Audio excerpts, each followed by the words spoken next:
Ba méthode wana ezali lokola violence, ba violation à ba droit de l'homme, opinion na ye po esepeli si ba konzite ba kangiye, voire ba bomiye, moto asengi formé que arosa la marche, système wana na ko déboulonner yango. Ce que nous voyons aujourd'hui, c'est les résultats de mes gestions. Il y a des gens qui ont précédé qui ont pouvoir réaliser là. Mes gestions pendant plus de 18 ans. Bakoki ko sala bilanga munene te, bakoki ko bongisa banzela dessert agricole te, bakoki ko sala beauté. Vous croyez que Baerre Salemaki pendant plus de 30 ans, est-ce que Koko va la corriger dans moins de 5 ans? Nani opposition a pété. Même Mkonzi alobaki bo yo Olanda ki Mkonzi mboka de tanga alobaki opposition a pété. Opposition ya na mboko ezaka soute. Opposition makasi peut se comporter. Opposition ya makasi, il faut te sentir yango sur terrain. Il faut te sentir yango na ba idée. Il faut te sentir yango na engagement. Nango envers population naïe, koluka ba solution. Opposition eza ko fingate. Eza ko kende ko futa batu mbongo te po baya ko bimisa trouble. Eza ko bomisisa peuple te. Eza ko lukate ke o oke kuno ko futi mbongo bloquer masangu po crise kota na mboka yo sepela. Ce n'est pas ça l'opposition. Malheureusement bango nyonso miyibi. Bango nyonso sans vision. Bango nyonso ekiri conglomérat des aventures. Na bisa eza conglomérat donc lisanga ya ba aventure ya ba miyibi. Muntu loko matata. Akolo bana mboko. Muntu loko la matata. Surtout za pena sérieux. Muntu loko matata akolo bana mboka. Solo bana so lelo alobi amekita ina inyo sacré bobo ya. Lelo inyo na lobi na lobi mais inyo Jezali, yoza journaliste, luka ba image, au monde est bandaki ndengeni. Moi n'a pas se comporter qui ndengeni. Moi ça na ba image peut-être que luka ba image ou ba image wana, au monde moi na azaki utiliser. Moi na autara soki auti soki chango, moi na age wana. Ba memi na chango kuna aya marche. Est-ce que minera za na droit ya ko sala marche? Mais bango batata mikolo zo baba opposition ya pete. Ba zu moi na ya bato. Ba ye na ye. Baye wana mwana akomi na comportement net ya kuluna ko bamba mabanga ake ko bamba policier ezokisi policier lisu soki pe lisu etoboki to yebite ngana na kanda wana réplique banende basalaki maka. Bonjour fidèle internaute, bonjour bonsoir place Bozali. Bonjour aussi na abonné tout ya HDD Solutions. De retour encore dans l'émission na biso analyse politique automesana sur la makambo mboka mambo etali politique.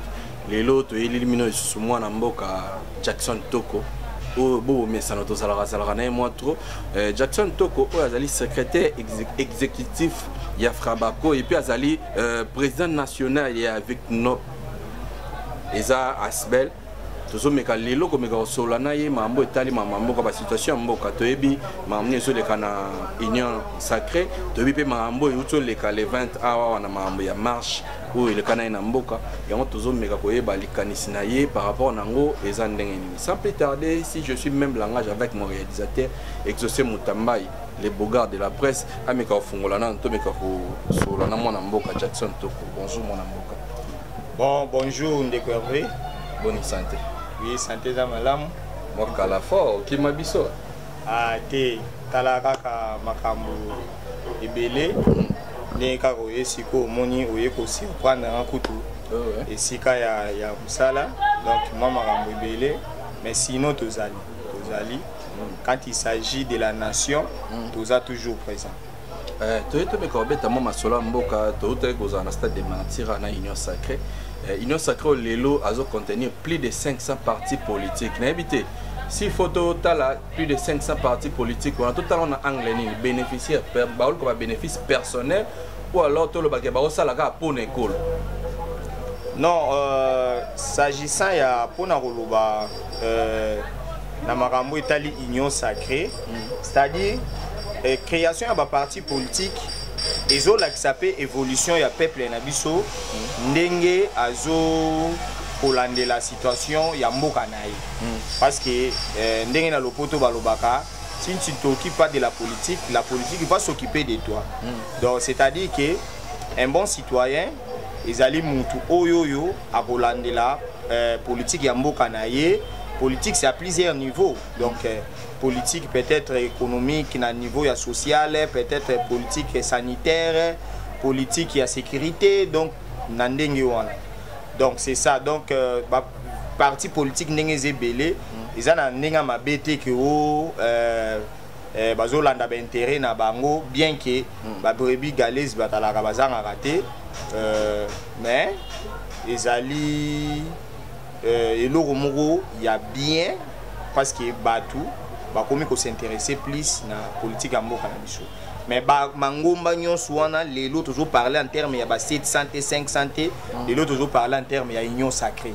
C'est-à-dire ba jubilo nyonso wana ba parti nyonso ba sangisi yango na ba regroupement na ba association net biso tozali Frabako na Vicnope et sangani nyonso liboke moko na kati ya union sacrée. C'est ça. S'il faut comparer gouvernement tout ça dans lelo na travail et salamina gouvernement au leka. Oh ba tout ça passation de pouvoir na président Félix Tshisekedi. Tu rôle ba gouvernement nini o et travailler qui. Non mais comparaison il y a ba gouvernement et au salema sur base il y a ba chiffres sur base à ce qui se fait maintenant na o et salema qui lobby. Donc par exemple les gens mais ceux qui t'obitent soit quelques exemples ramassés comme ça. Tu rôle baneti lelo par exemple neti gratuité de l'enseignement. Gratuité de l'enseignement. Non, mais c'est la réalité. C'est la réalité. Aujourd'hui, Ezali, d'ailleurs, Ezali a des cheval de bataille à Mkonzamboka. L'éducation, c'est ça l'homme. On ne peut pas parler, il y a développement d'une nation sans que total aspect il y a éducation. Parce que c'est l'homme qui est au centre. Moutounde a transformé. Moutounde a commis Saramboka, place oyonde toujours mona bamboka ya bato mususu pe lelo ezali. Alors ce qui mutuana a formé, c'est-à-dire ça devait compliquer lobby mboka yokoma jungle.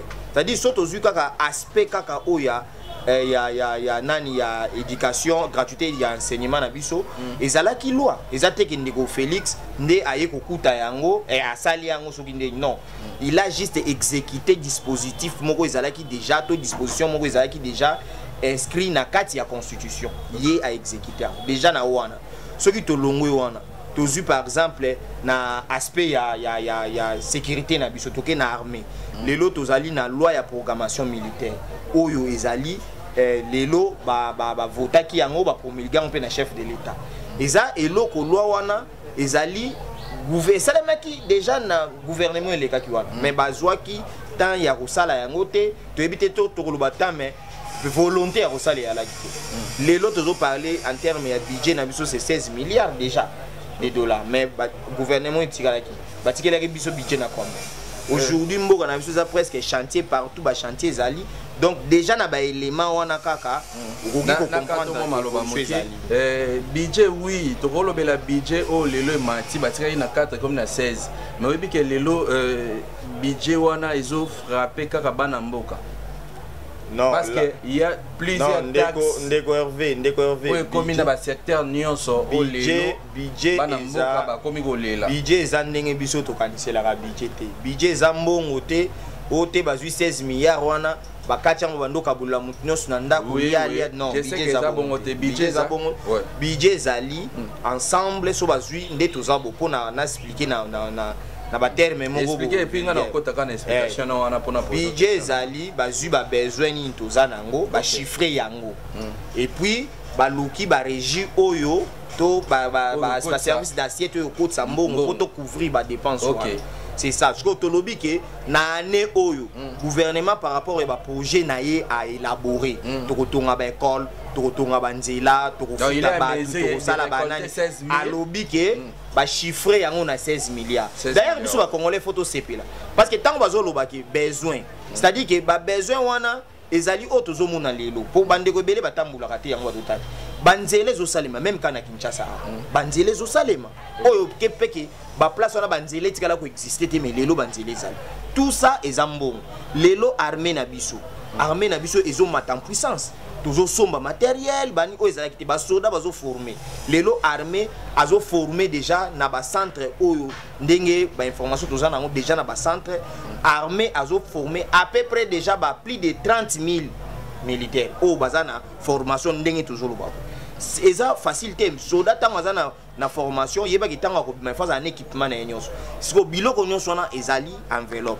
na loi ya programmation militaire l'état disponibilisé 1 milliard donc plus de 1 milliard de dollars au bâti na armée pour na ba dépense ya armée eze loko oyo depuis Congo ezala Congo na ne salé maté donc c'est-à-dire yango ezo expliquer évolution ya ba mambobele toujours mona ezo dépendre pe na budget de ba ambition ni tozana eze loko ya critiquer tende nazo mona bandeko na biso mosusu en mal de positionnement ote balobi ke FMI fala kitsa budget ba kitsa on a 3 milliards mais est-ce que biso mo ba congolais toujours comprendre makamba yango moni lelo na ba bayer bazolela bacheli bon ba taxe ou ezotala mambo tali mapango mambo belé nyonso na pourquoi pona kolisa budget mais entre temps totala te population lelo a fandi na chômage belé.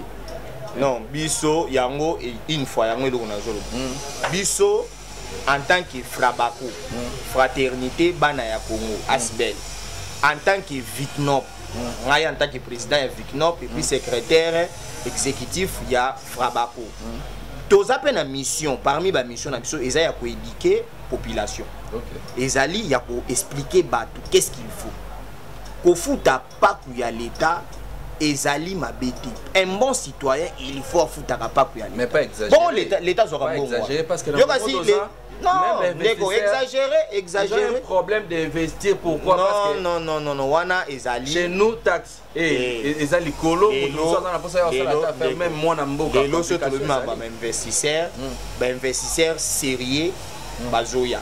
La plupart ba muso zo mona bazo kimana ce sont des aventuriers o ba mesana kana ba magui mais le roi lelo mboka ba magui eza lisusu te mais promesse on est banane c'était prévu fait ba depuis début non ndeko mais ceux qui ba investisseur ba ye bon yo ebite que Pepsi Cola ezo fungula ba porte na kala mingi ate les investissements tous ans pour ça on a parce que le gouvernement promet c'est les trop promesse et l'équité il y a des choses qui se font les questions yo zali mupandi sango et comme on rappelle parfois au salaire d'investigation faut aller chercher l'information bon en termes social population vraiment azokemba on a inflation élevée par rapport au gouvernement on a pas moni yo meki kolobela kaka mamba gratuité mamba belé lelo na éviter mambo ya inflation tozo vivre na éviter ce qui solution tozo non ndeko Hervé faut kolukaka ko poser ba question na yo o éclairer pe opinion kolinga komema peuple na biso na libu ngana lika na yeba likanisi na yo pe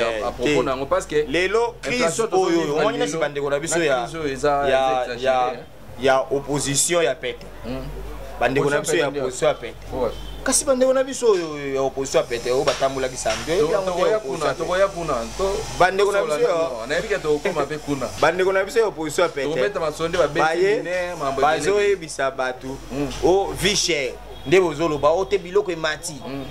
ce que nous voyons aujourd'hui, c'est international. Monde lelo mukili ndenge zaboye mukili partout. Soko zana batu, yo za journaliste yango na ucholoba. Encore une fois nazo senga yo, luka osala d'investigation pour comprendre ner ya problème ezawa. C'est-à-dire lelo crise toujours mona, eza crise eza mondiale. Guerre russo-ukrainien est créée ba makambo ebele na monde. Il faut tondima yango. Bande ko na biso ya opposition pete bayebi makambo wana soko zui nani avant yango tozaki na situation ya Covid déjà Covid tango yaki ba entreprise ebele lelo même eza na faillite Ukraine na Russie ezaki ba pays mibale au monde o ezaki au cœur déjà en terme ya makambo ke bango nde bazaka na ba pétrole mambo ebele oyebi ke lelo soki pétrole emati biloko no se mata. Pourquoi? Parce que biloko nyonso wana carburant ou ya komema bateau pour mema marchandise il faut carburant avion pour y na marchandise il faut carburant train pour tambola il faut carburant c'est-à-dire carburant soki emati automatiquement biloko nyonso komba mais pour na koyebisa peuple na biso vérité bato wana bazo verser na ba mensonge ko ba intoxication ba manipulation inutile on ne comprend pas crise des aliments mondiales Mais ce qui tozongi na ka ya biso ya Congo. Mais ce que nous voyons aujourd'hui, c'est les résultats de main gestion ya bande ko na biso oyo ba précédent qui biso au pouvoir weza lelo. Mais gestion na bango pendant plus de 18 ans. Bakoki ko sala bilanga munene te. Bakoki ko bongisa ba nzela ya dessert agricole te. Bakoki ko sala beauté. Vous croyez que ba erreur salemaki pendant plus de 30 ans? Est-ce que Koko vous allez corriger dans moins de 5 ans? Ok. Faut que vous allez réaliser. Pourquoi vous allez corriger dans moins de 5 ans? Problème c'est que ça, quand on a une union sacrée, tu lobby 500 partis politiques. C'était pendant 18 ans. Tant que tu as ici une union sacrée, et ça pour l'année, faut pas continuer au bébé, ça pas continuer pour bien pas le corroborer ici. Na lobby parce que bah on s'est retrouvé avec belé tout le monde n'a pas bocha. Non. Union suana, union sacrée, ezali likanisia. Chef de l'État, son Excellence, Félix Tshisekedi. Non, ils ont likanisi naï, c'est-à-dire ils ont vision naï. Bateau non sur na union sacrée, bakoya kosala na vision ya chef de l'État. C'est-à-dire ils ont yo yete na muyibi no zaki na mbanda kala oye apo ya koyiba non. Ezali likanisi ya union sacrée, ezali likanisi ya chef de l'État. Mais likanisi ya chef de l'État c'est simple. Alobakango maintes fois alobakango zolobango alobi yé ezali l'homme au centre. C'est-à-dire il faut qu'on chaye devant ba responsabilité. Ba congolais oyoyo ba sala ki lobi. Toko bois ka bango te. Toko boma bango pété. Mais c'est ça. Les lots ozo parler na non, les lots ozo parler na nani faut pas la exorciser batouana, c'est-à-dire ba changer, ba la formater par rapport ya politique ya siko ya mukwantombolo. Barozala bongo bazala formater. Na union sacrée ezali tango yoye okoyo kamela par rapport ya lokolo nengeza mokonza lobini. Mokonza lobi to sali la mboka. Soyons du bon côté de l'histoire. To sali la mboka, bon côté de l'histoire ezali. Sali la mboka na yo. Côté kamboka no na ba payate ndeto monaki lobi bande kona biso baleka ki brassage, mixage ya ba étranger, lelo ils ont créé les problèmes, une armée, une administration ainsi de suite. Mais moi na mboka Tshisekedi tango ya ye alobi non, il faut qu'on sale la mboka, les peuples d'abord. Les peuples d'abord to lo bango mais ça philosophie. Eza philosophie na la kacha les peuples d'abord ça mambebele. Muntu il faut à comprendre que lelo tant ya converser na ba corruption, détournement, et ça soutient lelo photo sangisa makasi na biso maele na biso to bunapo to tombola mboka na biso. Yango ndeza important. Yango nde vision ya union sacrée. Et ça ba 500 teni te montenyo soit koya quelque soit kota utaki. Tant azo kota na union sacrée aza formaté directement na vision ya chef de l'État. C'est ça. OK, parlons un peu de Vicnop et puis Frabako. La ligne ça biso mo explication claire par rapport ya Denis. Bon, na bandi boso na Frabako. Frabako ezali Asbel. Tozali implanté déjà ndé na zolo babo, tozali implanté déjà na 7 provinces. Mais objectif ezali tozala implanté sur toute l'étendue du territoire national. Et puis toza pe na Belgique, toza na France, toza na Canada, toza na États-Unis, toza na Italie, toza na nini na Suisse, Belgique, tozali place président na biso azali les visionnaires.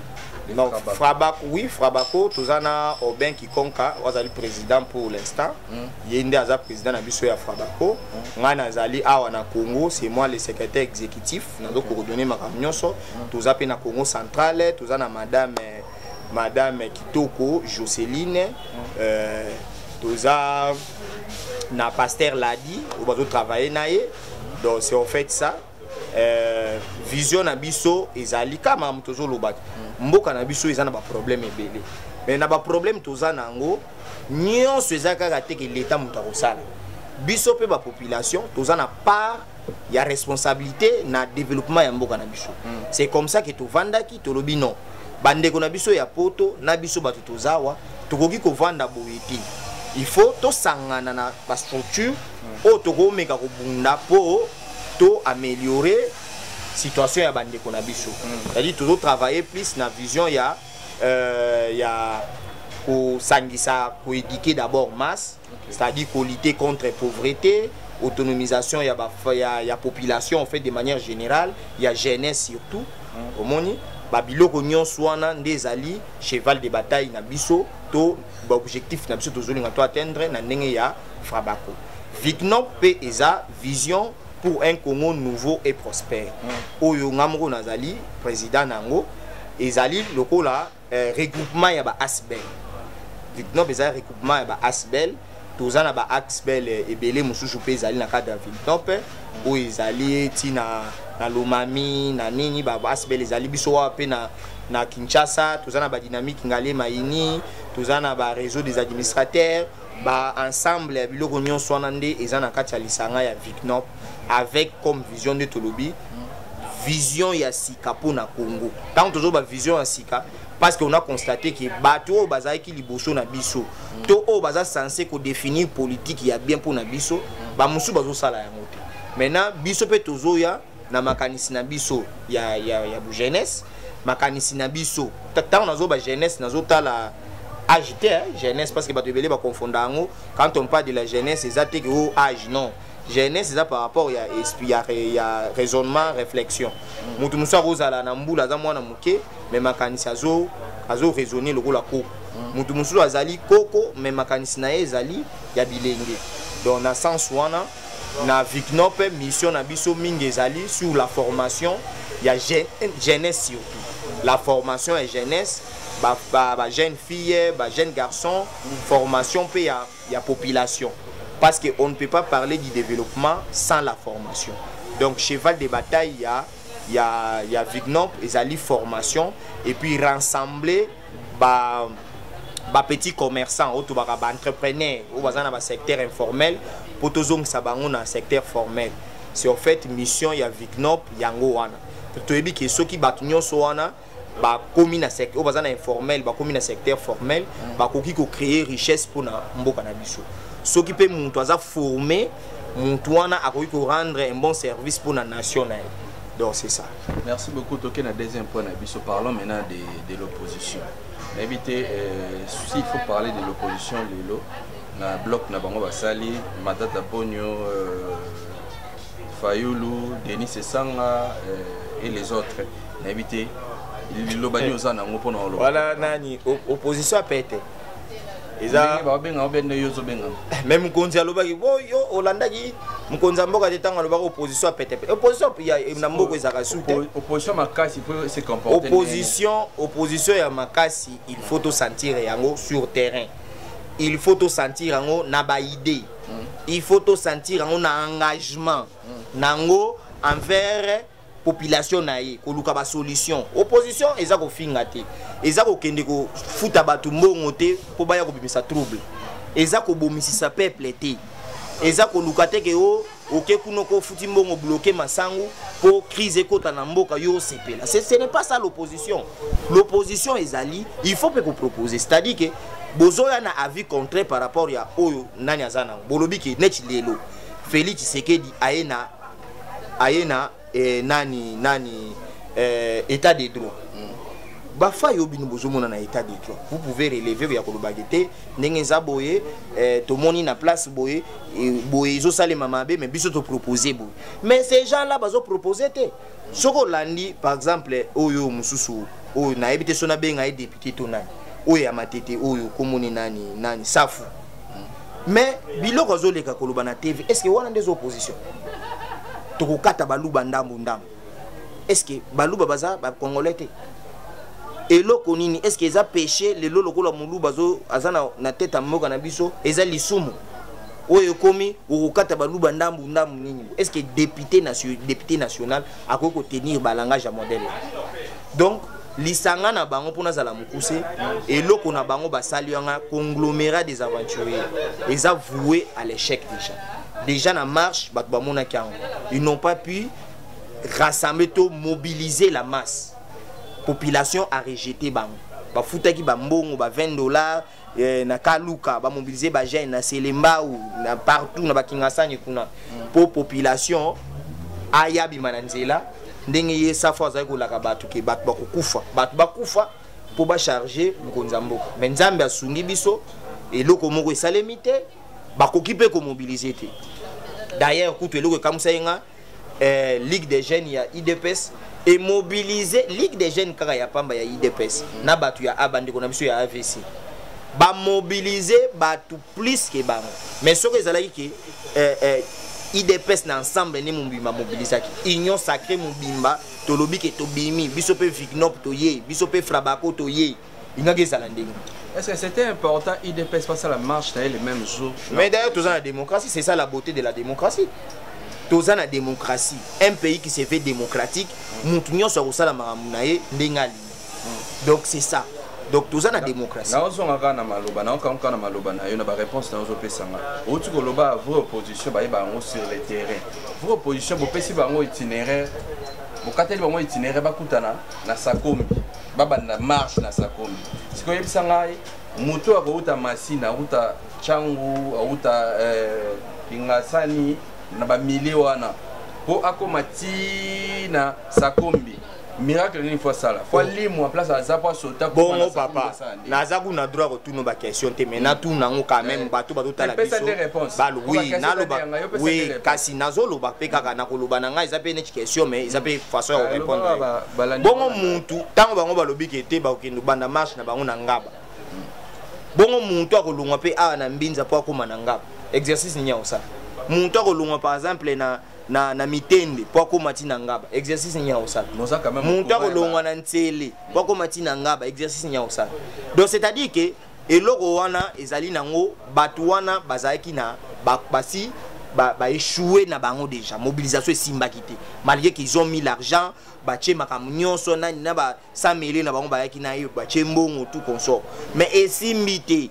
Siko loko les simbité ba kesko na stratégie ya matumboli baki ndiko tumbola la police boyebi itinéraire ezaki partagé na journée ya samedi ba événement ezaki bandeko na biso ya ACP o ya Jandienani gouverneur Jantini Ngobila bazalaki na municipal ya Masina na sortie officielle na bango ya Ligue des jeunes na bango tozu UDPS Ligue des jeunes à IDPS na ba ndeko na biso ya AVC bazalaki ba pesi bango itinéraire ya Ngaba ti na Saint-Raphaël balobi mbo bango pe bazwa Sakombi presque à Savubu ti Imika. Où est le mal? C'est-à-dire que so bozali parti bango no so bazo ba ke baza parti national bosangani basangani 4 personnes malheureusement bango nyonso miyibi bango nyonso sans vision bango nyonso ekiri conglomérat des aventures na bisa eza conglomérat donc lisanga ya ba aventure ya ba miyibi mutu lokwa matata akolo bana mboko mutu lokola matata so toza pena sérieux mutu lokola matata akolo bana mboka o solo bana so lelo alobi amekita ina union sacrée bobo ya lelo ina lobi mais dès lors que aux engagement na union sacrée oza automatiquement formaté na vision ya mkonzamboka parce que oyebi ke union sacrée toyete conglomérat toye ko yiba toye ko vimbisa ba poche union sacrée za musala totonga banzela totonga ba école totonga ba édifice ya minene ko tombola kita totonga ba entreprise to sala to faciliter climat des affaires yango nde ezali union sacrée za autour ya muyibité de soza na ba muyibi na yo otiki yango kuna tango ye awa ezalo ko ande zaka na église oza no muto masumu mais église eboya ka mutu te tango yo otubeli masumu na yo basambeleli yo balongolo milimo moyibi wana okomi mwana nzambe ezalo ko ndenge za na union sacrée mutu oti koyiba aya batami na ndako na yo la police ekangi na ndako na yo moyibi ke mutu aza moyiba kende koyiba litomba na ezani wana ba question aux autres na question fermée nando comprendre muntu aibe c'est exemple oyo zo pesa wana na ba exemple to makamto toujours lobela ezo ko kana na uti koyo kayo lobi mambo ba o wana basangani bakata miye na lobi bolo lelo bato ba travailler ki na bango ba shoki tundu ba ze belé o bazaki na union sacrée lelo bino boyambi bango fanti bona ndako pendant que boyebi ke bato wana baza na réputation bien te baza bato mabe boche bona ndako yango na tuni question soki lelo boyebi ke muninga oyo azaka muyibi mais na le but moni eloko te ba exemple wana ça ne tient pas non ça ne tient pas pourquoi na répondre question na yo mais na sens oyo belati mais na répondre en obo problème ezali ke bandeko na biso o basalaki na époque ya Kabila mais biso soyebi ke bandeko na bazali loko bazaki na prison. Parce qu'il na prison. bazali ko sala makambo o ezali dicté na muntu azali likolo na bango parce que l'homme en question yé mission na ezali ya ko détruire mboka.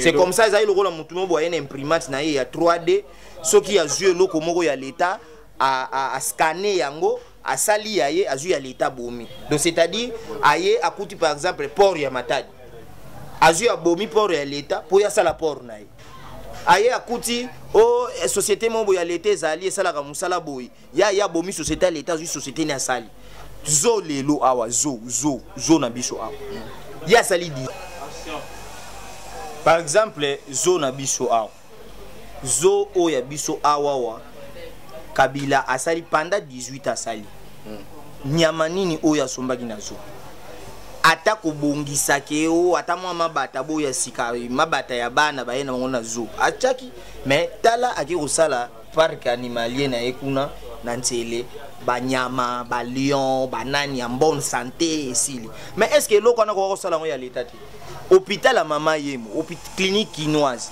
etikali awa alambo à mort ye azui akiko tonga soki plus soki loko na yema sala ka soki fraternité plus sur nini na sala pe publicité moi si na ya tonga bazana ba bilan bazana ba ferme mais ya l'état ezawa yo muntu oyo ozali travailleur ya l'état mon komi na ba moyen ko leka l'état congolais donc bande ko na biso wana ya o bazali ko travailler oyo zolo ba kelelo ba ina union sacrée bazalaki na captivité ya bazalaki na bowumbu ya mupaya moko yaki akangi bango en otage mais lelo tamba moni bazalaki mais kuna ba pratique ezaki mama mususu ba koyebisa ote ba pratique ezali kuna ezaki ya masekiti o ba lobi yango kosala soko boyi okay bebi bande ko mususu bakenda lelo sans suite pe bakenda kaka boye par rapport ya régime wana.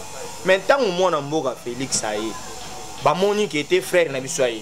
Au départ, bazaki ko hésiter parce que ezali ko muto umeli na boumbu.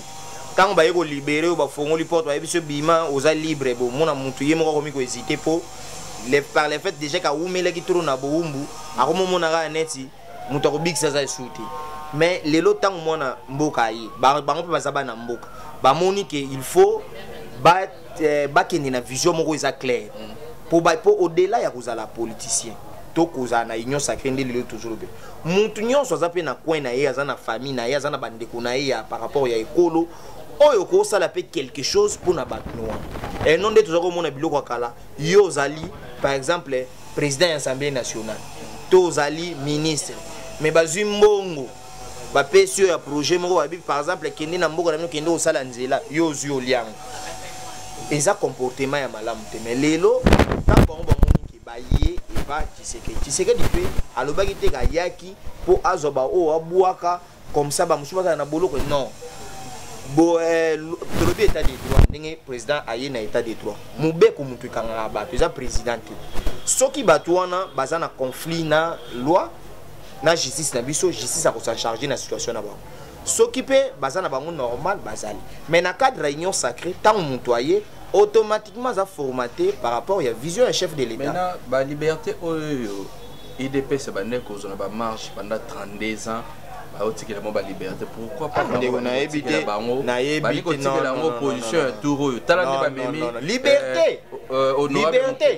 liberté. Thérèse Kapanga Lazare. Liberté, Thérèse Kapanga Lazare. Rossi Mukendi Azawad. Ba combattant IDP soit combat en permanence non ils ont place au la liberté te liberté les lois ça bande ko senga liberté wana mais oui les lois liberté zali les lois liberté zali en voyant en regardant seulement ba memi mona moko mukeba ya romema loko mona muke non mais tango non na biboy mutu nyonso aza censé ko respecter loi comment aza censé ko respecter mobeko c'est-à-dire ceux qui ok à l'encontre à Mubeko bako aider opposant à Nzela liberté c'est libertinage lelo ce qui est étonnant miner bakangi miner batata mikolo bazobeta mwana mukiaza na moins de 12 ans invité et be fait moza normal té to éviter lo ni asaki même si ça qui mabe ba ba beta ke baza papa na e non koloba oui d'abord d'emblée nazo on condamne. C'est-à-dire que moi, je suis mineur, quel que soit l'eau quoi sali, aza na droit ya subir automona ki wana te. Nous condamnons avec fermeté biso moko même na niveau ya Frabako, na niveau ya Vicnop, on a condamné ou je condamne maintenant ba biloko wana eza makambo bien te bandeko na biso ya la police. Bandeko na biso ya la police, il faut koyeba ko traiter surtout bana. Parce que moi na wana azo risquer que atika la peine ba traumatisme na moto et le akola. Mais wana to condamné bandeko na biso et puis pour ton information ba soda oyo basala ki loko wana baza na disposition en justice déjà siko. Bazwa ki bango ba kosamba par rapport à ça. Parce que moi nana azaki mineur quelque chose mambazo ça.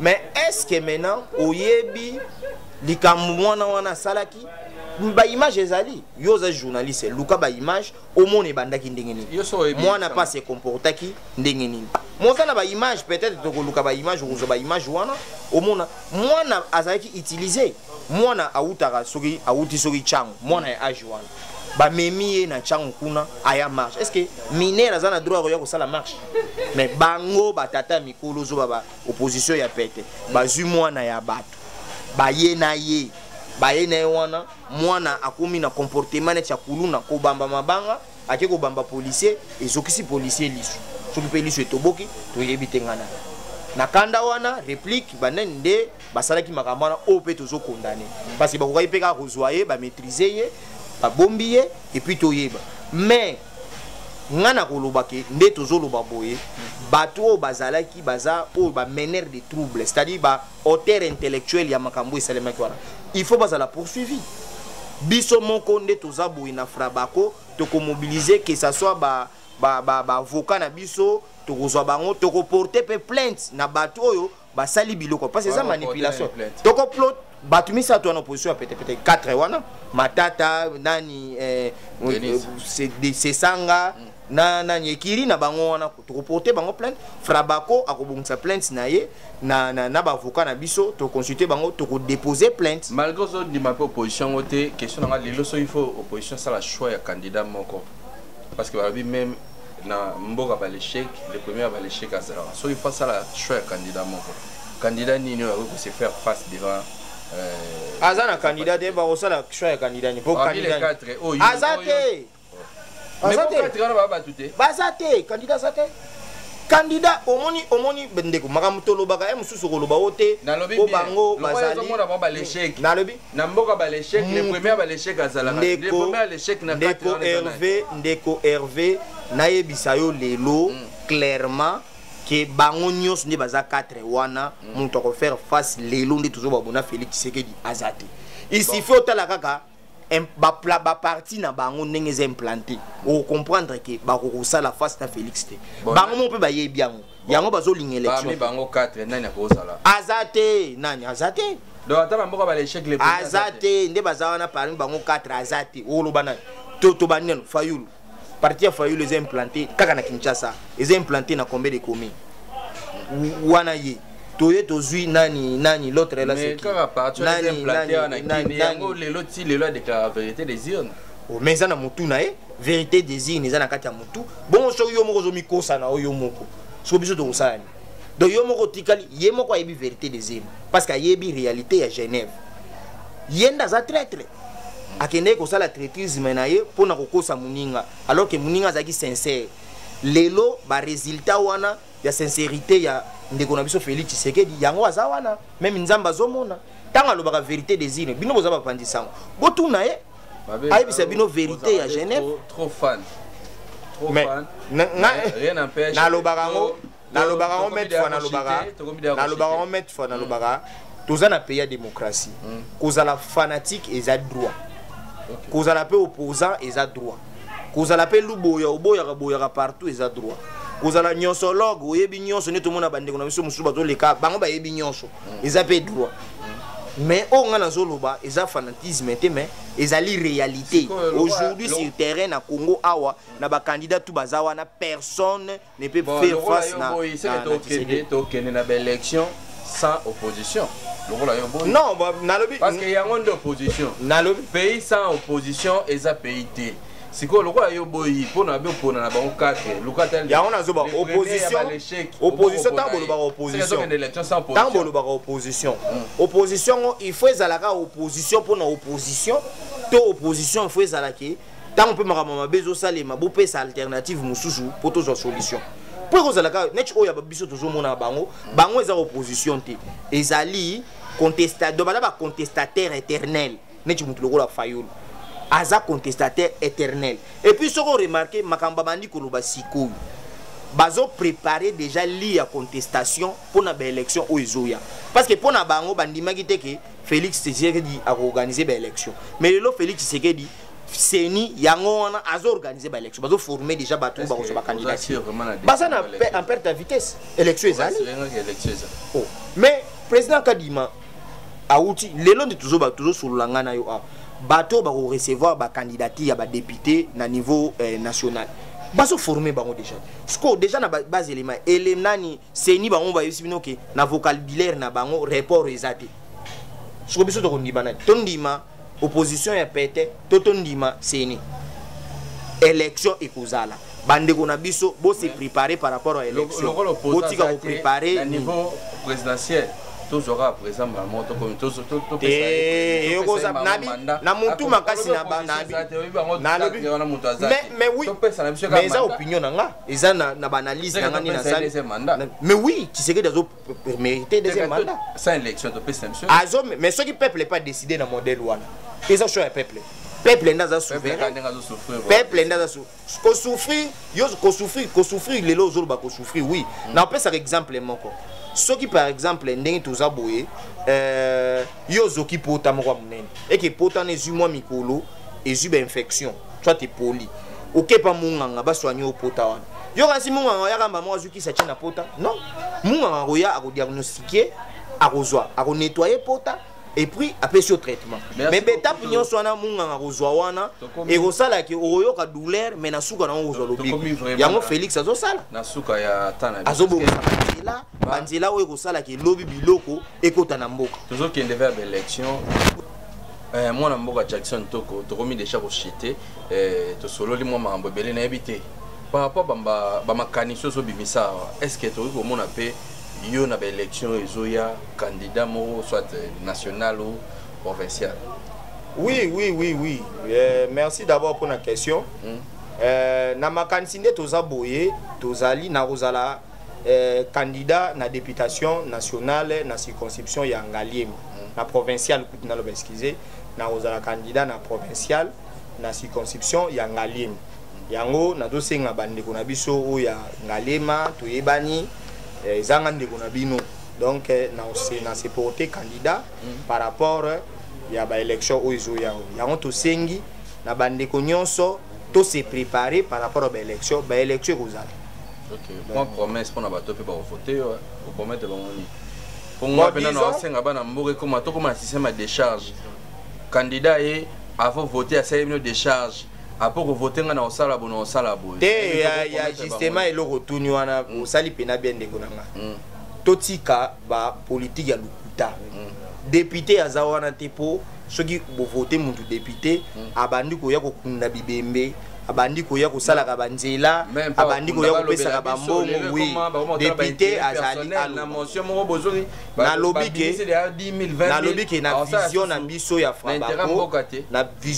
Frabako nous travaillons sur la formation d'abord la population parce que nous estimons que ce qui peuple a formé c'est-à-dire les restes ou etikali et vous la facile parce que a la capacité ya usala toujours parler sur regroupement ya ba entrepreneur omoni oyo okuta biso awa na imprimerie na biso awa ya next service les imprimerie ezali entrepreneuriat pe sikoyo ba jeune ne toujours mona ndi ba jeune tozali awa ndeko nanga Corneille ndeko nanga Rigen donc ozomona ke ba jeune bazu olé bakene na mambo kulu na oni nazu moi 100 francs na ye ache moi esika lelo imprimerie ezali soki l'état aya che makoki imprimerie yokoma munene et engager bato ebele donc c'est-à-dire que mission na biso eza wana bato yo bazo sala ba commerce nyoso bazana informel ndezo mona ba mama batekaka ba mapa ba mama bateka ba fufu